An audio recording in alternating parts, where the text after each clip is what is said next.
I will tell you what I remember of Dravos Station, because I have been asked more times than I can count, and because my memory of the holding pen has not softened the way I sometimes wish it would. It is still exact. The smell of the great work under my feet, recycled air run through filters that had not been replaced in years, carrying the faint mineral bite of the gas giant below, the weight of the collar, precise distance between the rear wall and the front bars, which I had measured by stepping it off in the first week until a guard told me to stop. 11 steps. I know it was 11 because I took the same walk in my sleep for months after. This is the honest account. I have given it before to the Velsarox House Council, to the Karath Line Recorder, to the 2 journalists who found their way to me the following season, and once quietly to my mother. Each time I have told it plainly, without ornament, because the plain version is already more than enough. My name is Sayara. I am a daughter of House Karath, third in the line of succession to the Velseric Eastern Reaches, a warrior caste woman trained from childhood in 3 forms of ground combat and 1 aerial discipline. I say this not to establish importance, but to establish what was taken. When Ornval's intake crew boarded the survey shuttle I had chartered from the Rennick way station 7 months before my rescue, they did not find a frightened courier or a stranded merchant. Found someone who broke the nose of the first man through the hatch and nearly took a second one's arm at the elbow before the stun rounds reached me. They changed my intake record before I came around. The name on my collar tag read Sarah K. The house designation read none. The cast field read unregistered.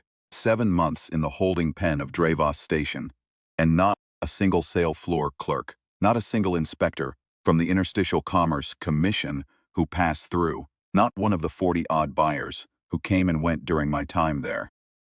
Not one of them ever looked closely enough to question it. That is how the station worked.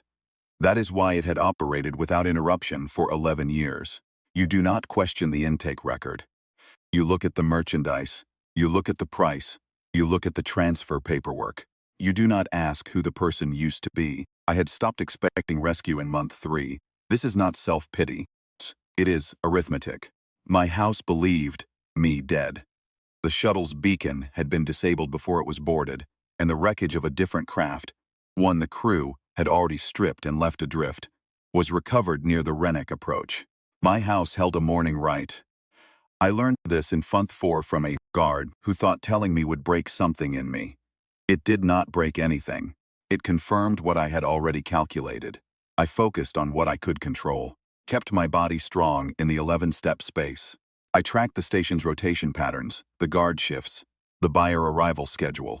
I studied every person who came to the front of the pen. I looked for the one who would make an error. I had a plan that involved a guard's key card lanyard and a service corridor I had mapped by listening to footsteps.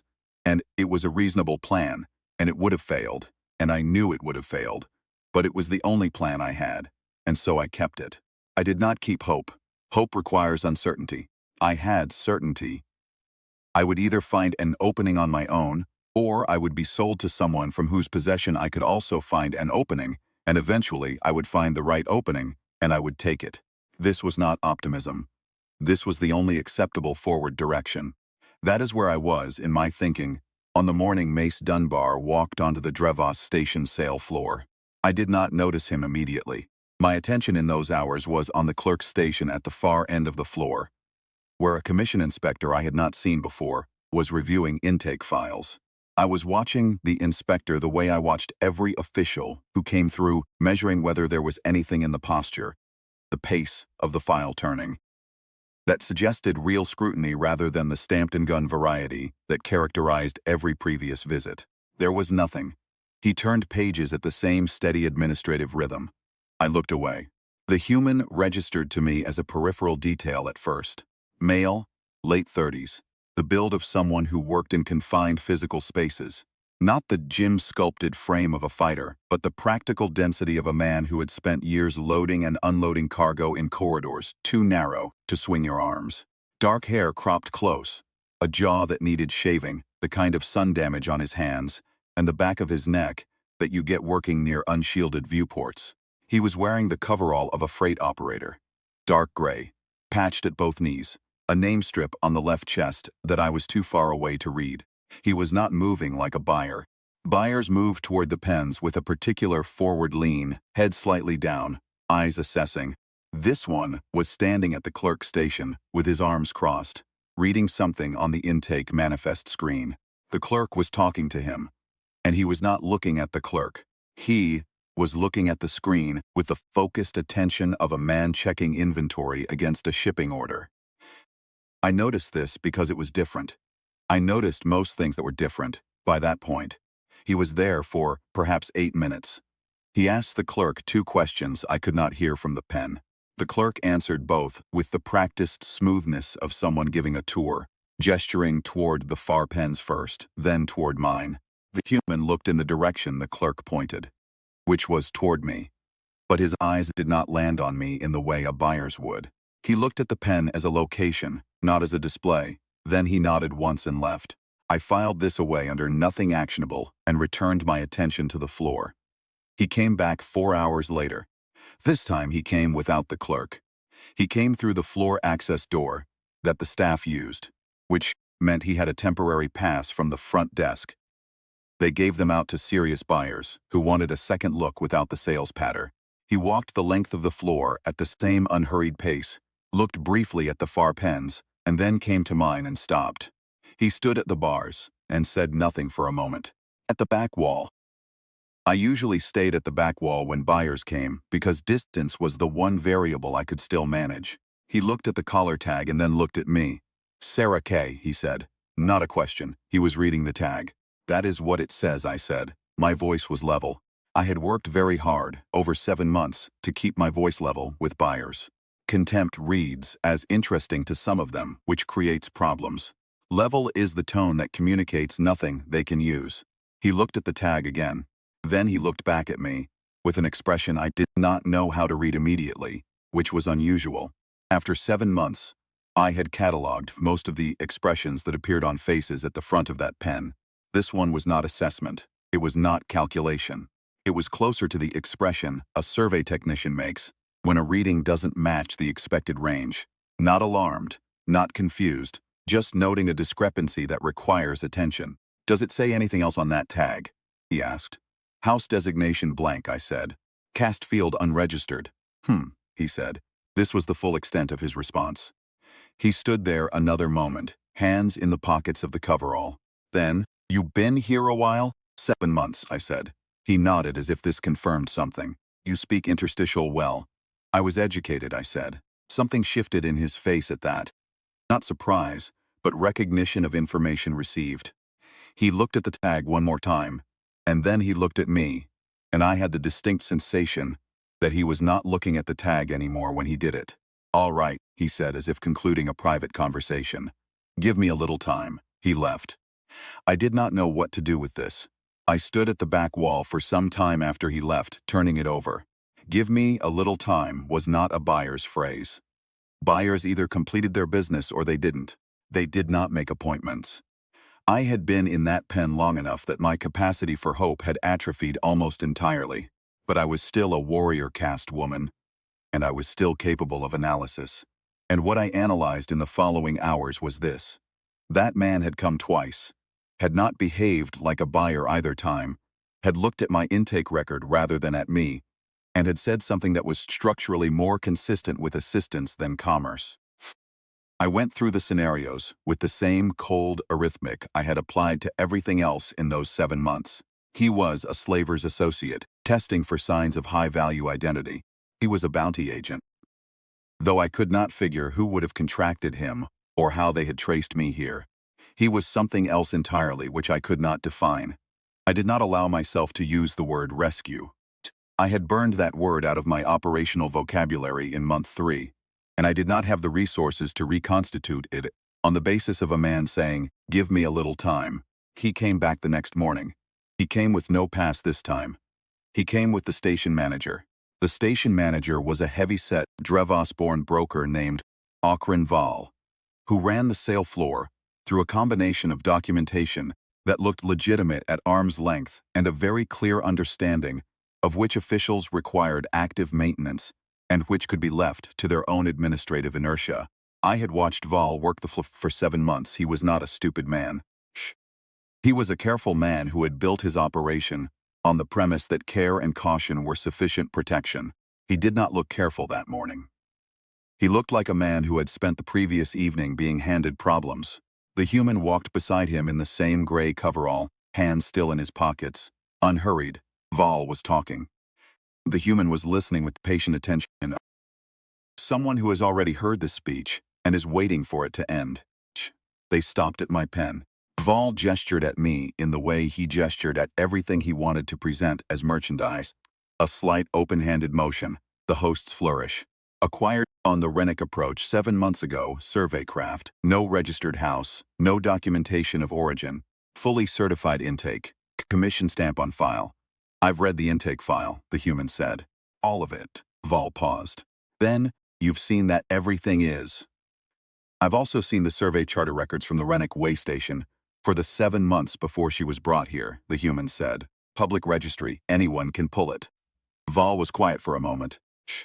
There's one charter in that window that matches the intake date exactly, the human said. Shuttle class, solo passenger, departure vector, that puts the intercept point about 4 hours out from Rennick.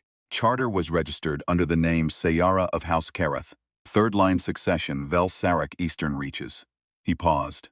That's a warrior caste designation, which means whoever filled out this intake record either didn't know what they were looking at or decided they'd rather not know. The silence on the floor had a particular quality to it.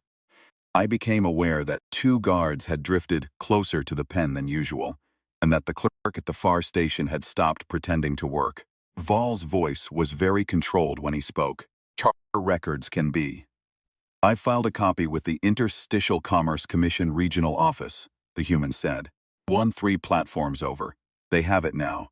I filed it this morning before I came here. Another silence. Also filed a notification with the Vel Sarak House Registry, the human said. They have a standing protocol for situations like this. Something about caste recovery procedures. I'm not entirely clear on all of it, but the registry contact I reached this morning seemed very clear on it. Val made a sound that was not quite a word.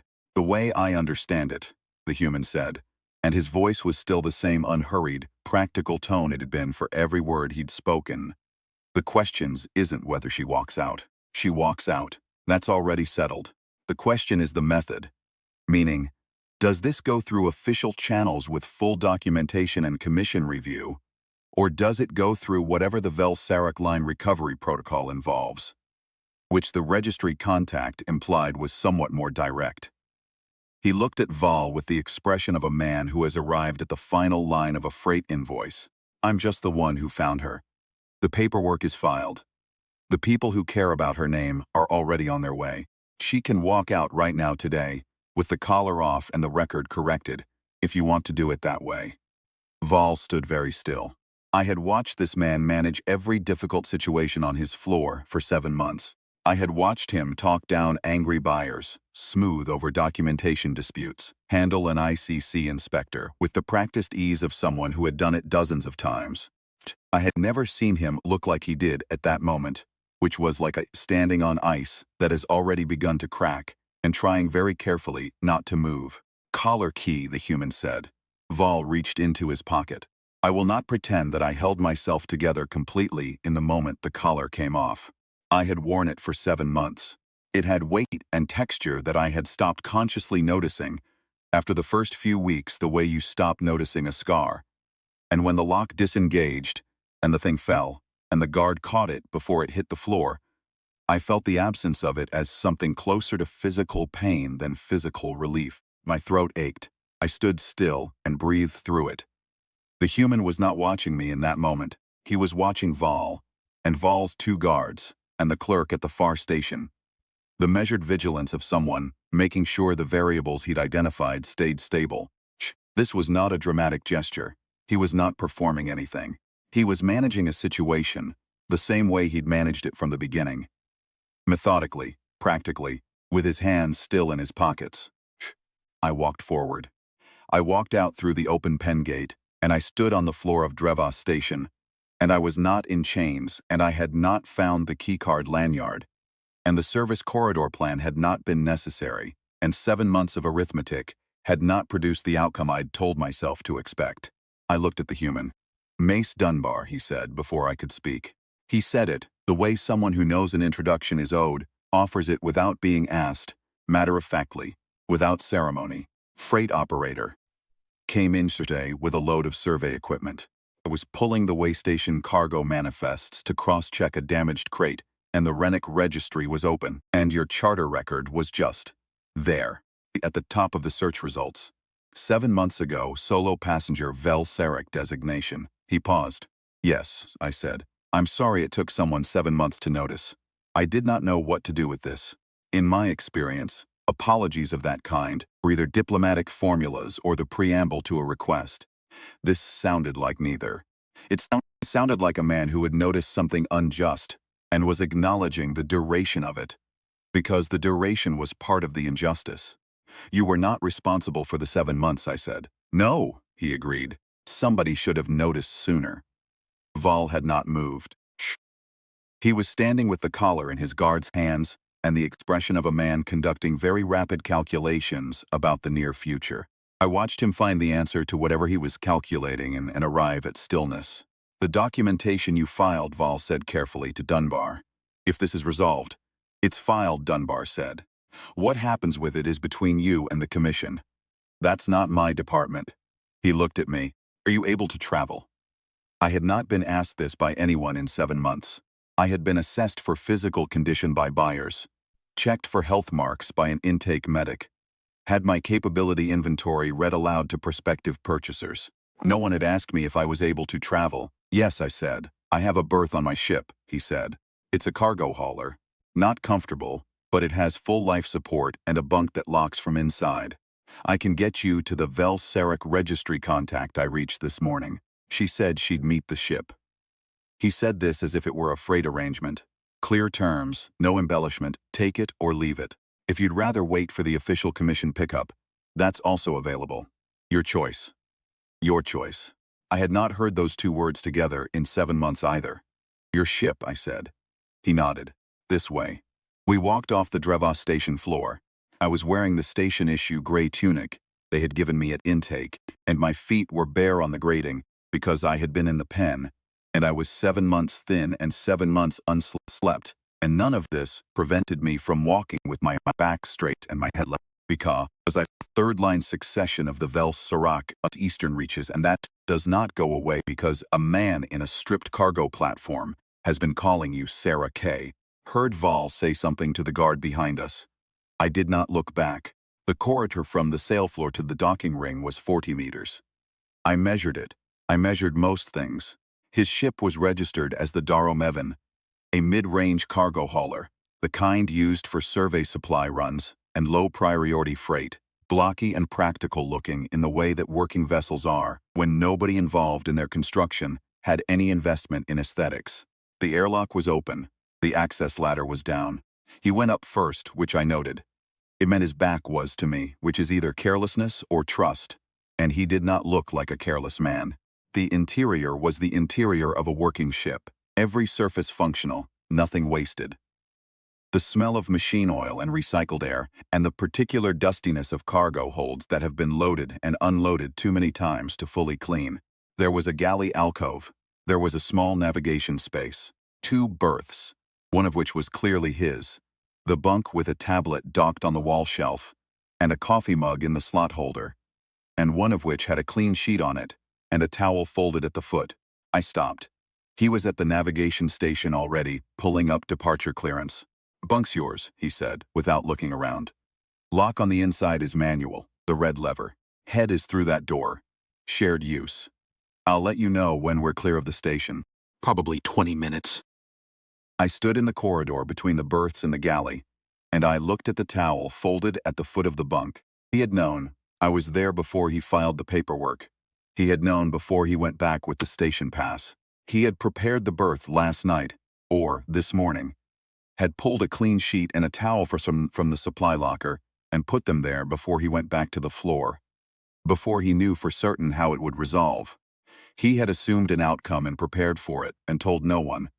And then he had gone and made the outcome happen. I sat down on the edge of the bunk because my legs, which had held me upright for the entire walk off that floor, were suggesting that they were done performing for an audience. "Thank you," I said. He looked up from the navigation station. He had the expression of a man who is somewhat uncomfortable with direct gratitude and is deciding whether to deflect it or receive it. Received it. You're welcome," he said. We were quiet for a moment. "The charter records," I said. "You said they were public registry. Anyone could have pulled them." "Yes," he said. "No one pulled them in 7 months." "No," he said. He turned back to the navigation station and pulled the departure sequence forward. "I've been thinking about that. I don't have an explanation for it." I pulled the Rennick cargo manifest to check a damaged crate number, and the way station search came back with the whole registry, and your charter was the first result that loaded. I wasn't looking for it, he paused. It was just there. And then I looked at the date and looked at the Drevos intake log, and it lined up exactly, and it seemed. He stopped. "Wrong," I said. "Yes," he said. "I have been asked since whether I found it frustrating that the mechanism of my recovery was this incidental, that 7 months ended not because of a rescue operation or a commission investigation or a house intervention, but because a freight operator pulled a search result to check a crate number, and the wrong record was sitting at the top. I have thought about this question carefully. What I found, sitting on the bunk of the Daro Mevin in the first minutes of being free, was not frustration. What I found was something more complicated. The awareness that the world is largely indifferent, and that the indifference is not uniform, and that the exceptions to it, the moments when someone notices what should not be happening and decides that it concerns them, are not guaranteed by any law or system or protocol. They are accidents of attention. They are a freight operator who happened to be checking a crate number in the right registry at the right time, and who, when the discrepancy appeared, did not look at it as someone else's problem. I do not know what to do with the fact that my rescue was accidental. I have decided that it doesn't matter. Accidents of attention are still attention. Cleared Drevos Station airspace, 22 minutes after I walked off the sail floor. I know this because I was watching the port display from the berth when the docking ring fell away behind us, and the gas giant filled the lower viewport. Brown-orange and enormous, indifferent. Dunbar called back to the berth corridor. "Clear," I heard I said. He came through from the navigation space and stopped at the galley alcove. "You hungry?" I was, with an honesty that I had been suppressing for months, absolutely starving. The station had fed me on a maintenance schedule. Enough to preserve market value, no more. I had not had a real meal in 7 months. "Yes," I said. "Shh." He opened a storage panel and looked at it with the expression of a man assessing options that he knows in advance are limited. "I have shelf protein in 4 varieties, 2 of which are tolerable, and some actual food that I picked up on the last stop, which is a tray of something that passes for flatbread and a jar of pressed grain paste. And I have coffee, which I understand doesn't agree with everyone." "Flatbread," I said. He pulled out the tray and the jar and set them on the galley counter without ceremony, the way he did everything, and slid a plate toward me and sat down on the opposite side of the narrow counter with his own coffee mug. He did not watch me eat. He drank his coffee and looked at the navigation repeater on the galley wall. And I ate, and the flatbread was better than anything I had tasted in 7 months, which was not a high bar, but I ate it as if it were. "The Vel Sarek contact," I said between pieces. "The registry person you reached." "Aerith Vel," he said. "Administrative Coordinator, House Registry Division." She was professional about it when I described the situation. I expected more skepticism. "She is trained for this," I said. "House Kareth has a caste recovery protocol. It has been used twice before in the last generation, both times for warrior caste members taken in contested border regions. Protocol is very specific, and Aerith Vel would have activated it the moment I was listed as missing." I paused. "They listed me as dead." "I know," he said. He said it carefully, not apologetically, not with the particular softness of a man managing a difficult piece of information, but with the straightforward acknowledgement of someone who has been given data and is sitting with it honestly. She told me. She also told me that the death listing doesn't prevent the recovery protocol. It just changes the paperwork. "Yes," I said. "She's meeting us at Velen too," he said. That's about 31 hours from here. I can make it in 28 if I push the transit drive. Don't push it on my account. It's not strain, he said. It's fuel cost. I was going to Velen 2 anyway for a pickup. I can do it in 28 or 31. Doesn't matter much either way. I looked at him. You were going to Velen 2 anyway, I said. Transit stop, he said. I had a pickup scheduled. Before you filed the paperwork.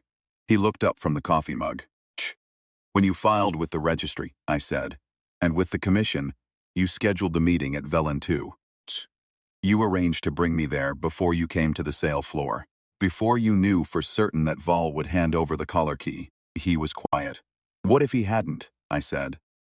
He thought about this for a moment, or he appeared to think about it, in the way of a man for whom the answer is already clear, but who is deciding how to present it. Then I would have waited for the commission pickup, and I would have provided a deposition, and I would have refiled with the House Registry through official channels, and the outcome would have been slower, but the same outcome. He paused. Paperwork was the mechanism. The mechanism was going to work. I just made it work faster. You were very certain of that. The charter record matched exactly, he said. The intake log matched exactly. The physical description in the charter matched. I filed the commission copy first, before I even came back to the floor, because once that was filed, the math was straightforward. Vol had a legitimate operation on the surface. He needed the documented intake to stand up. The moment someone official was looking at records that put a warrior caste Velsarak name on his intake log, the math changed. He shrugged with the single shoulder of a man delivering an engineering assessment. I knew it would work. You were not afraid, I said. He considered this. Of Vol? No. Vol's a careful man. He knew what the math was, too. Careful men don't fight clean paperwork. Most people who found what you found in that registry, I said, would have filed with the commission and considered their responsibility discharged. He looked at me for a moment. I was on the station, he said simply. I was right there. He picked up the coffee mug. It seemed like the faster option.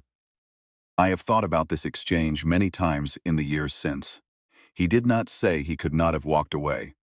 He did not say he was morally compelled or moved by justice or acting from any principle he needed to name. He said he was on the station, and it was the faster option. And this was true. And it was also, in the telling, the most complete deflection I had ever heard from a man who had done something remarkable. Because the fact of being on the station did not require him to do any of the things he had done, and we both knew it, and he was choosing not to make a point of it. I did not press it. I recognized the shape of a man who does not want to be thanked further, and I respected it, because I would have done the same. We ate in the quiet that the ship made around us. The hum of the transit drive settling into its longer rhythm, the faint click of the atmospheric processor cycling, the sound of deep space being nothing much and going on forever. It was not an uncomfortable quiet. It was the quiet of two people who have finished saying what was necessary. Later, when I was on the bunk with the red lever turned and the berth light low, I lay on my back and looked at the ceiling and felt the absence of the collar as a weight that kept surprising me. You become, in 7 months, calibrated to a constant. When the constant stops, the calibration has nothing to register against. I felt very large suddenly. I felt as though the 11-step space had expanded and outward in all directions at once, and I had not yet caught up to the edges of it. I did not sleep for some hours. This was not distress. This was the adjustment of a woman who had been held in one shape too long and was slowly and with some difficulty returning to her own. The 28th hour we came into Velen 2 approach. Dunbar called it out from navigation, and I came through and stood in the doorway while he managed the docking sequence.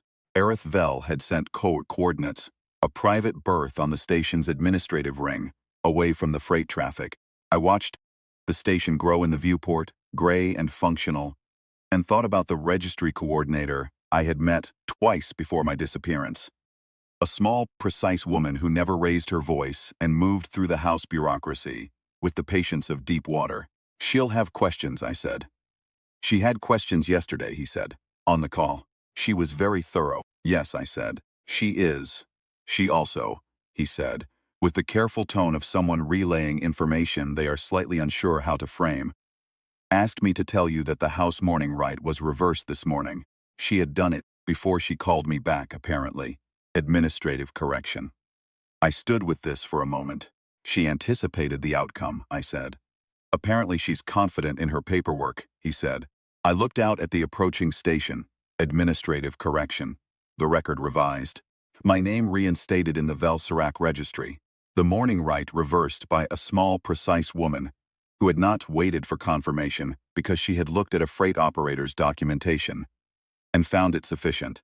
Yes, I said. She is very confident in her paperwork. We docked. The airlock cycled.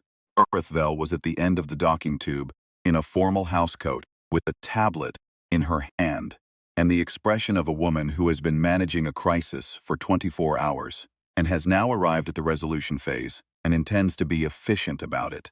She looked at me once with the full weight of 7 months in the look, and then she pressed her closed fist to her chest in the Vel-Serac formal acknowledgement, which is the gesture you make for the living and the returned, and said my name and title in full. I returned the acknowledgement. Then she looked at Dunbar, who had come through the airlock behind me with his hands in his pockets. You filed 17 separate documents, she said. That seemed like enough, he said. 10 would have been sufficient. I wanted to be certain, he said. She looked at him for a moment with an expression I recognized. The expression of a bureaucrat who has encountered someone who understands documentation and is deciding whether to be annoyed or impressed. She arrived at something in between. There will be a formal review, she said. Commission, investigation into the station's operations. You will be required to provide a deposition. I expected that, he said. There will also, she said, be a formal presentation from House Kareth. Third-line succession warrior caste recovery is a protocol. She looked at me briefly. The administrative look of a woman checking a file against a reality. Includes a name citation. I know the protocol, I said. Yes, she said. Then you know the name cited must be present and consenting. I consent, I said. She looked at Dunbar again. I'd like to speak with her for a moment first, I said to Arithvel, before the formal proceedings.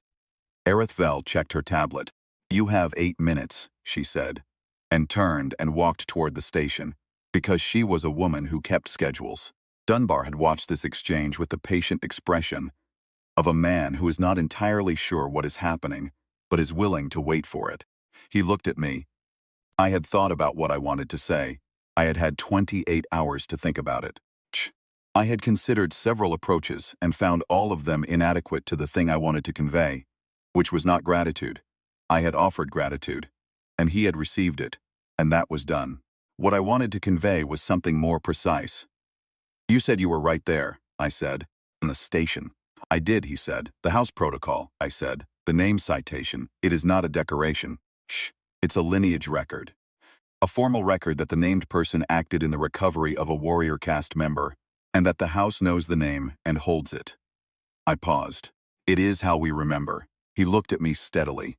You filed 17 documents, I said, and checked a crate number, and made a bunk, and brought flatbread. And tomorrow you will go to Velen 2 freight pickup and continue your route. And in a year I will be reinstated in the Vel-Serac succession and the commission investigation will have run its course, and Drevos Station will be a closed file. I paused. But the name citation is permanent. The registry will carry it. In 10 years and 50 years, anyone who pulls the file of this recovery will find your name in it. He was quiet. Mace Dunbar, I said, freight operator. The one who was right there. He had the expression again of a man deciding whether to deflect. He looked at it, and then he looked at me, and he did not deflect. All right, he said. Aerith Vel reappeared at the far end of the docking tube and tapped her tablet with the air of a woman, for whom 8 minutes means 8 minutes. I walked with him toward the station, back straight, head level, feet bare, on the airlock grating, because I still had no shoes, which I had decided was not something I was going to allow to concern me. The name citation took 4 minutes. Vel read it in the formal Vel-Serac cadence, the full name and title, the recovery date, the method, the lineage designations. Dunbar stood beside me and listened with the expression of a man who has never had his name read in a formal cadence before and is discovering that it is slightly more than he anticipated. At the end of it, Areth Vel said the closing line, which translates roughly into interstitial as, "May the name be remembered as long as the line endures." Dunbar said nothing for a moment. Then, "That's thank you. Thank me when the deposition is filed," Areth Vel said, and turned to her next task. I looked at him. "You're welcome," I said. This was the right thing to say, I found, because it made him smile. The small, contained smile of a man who has been given back his own words and does not mind it. This is the honest account. I have given it before to the council, to the recorder, to the journalists, and to my mother, who wept, which I had expected, and who asked me what the human was like, which I had not expected. I told her practical, methodical, the kind of steady that doesn't need to announce itself. She asked if I had said goodbye. I told her that he had a freight pickup to get to, and that I had a reinstatement process to begin, and that the Drevos station deposition would give us occasion to speak again. I told her that Areth Vel had his contact information in the file.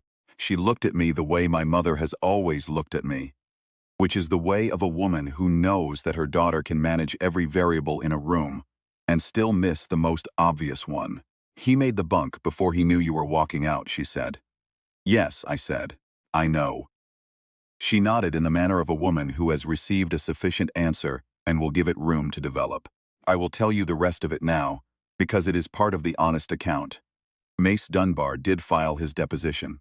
He filed it on time, in full, with 6 additional documents that Areth Vel had not requested, and that significantly expedited the Commission's closure of the Drevos station investigation. Val's operation was shut within the year. The 14 other people who had been held on that floor, when I walked off it, were recovered through the Commission processes, and their records corrected. Dunbar, having completed his Velen II pickup and the subsequent freight run, came back through the Velsarak registry station 11 months later to ask if there was anything further required of him. There was by then nothing further required of him. He came anyway. That is where I will leave it, because the rest of it is ours, and not for this accounting. I will only say that my mother was right, as she is usually right about the most obvious things, and that when I think of Drevos Station now, the grading, the 11 steps, the collar I wore for 7 months, what I arrive at the end of the accounting, is not the smell of the pen, or the weight of the collar, or the cold arithmetic of those months. What I arrive at is a man with his hands in his pockets, standing at the front of the bars, looking at a discrepancy that had not been his problem for one single day of his life, and deciding, with no ceremony at all, that it was.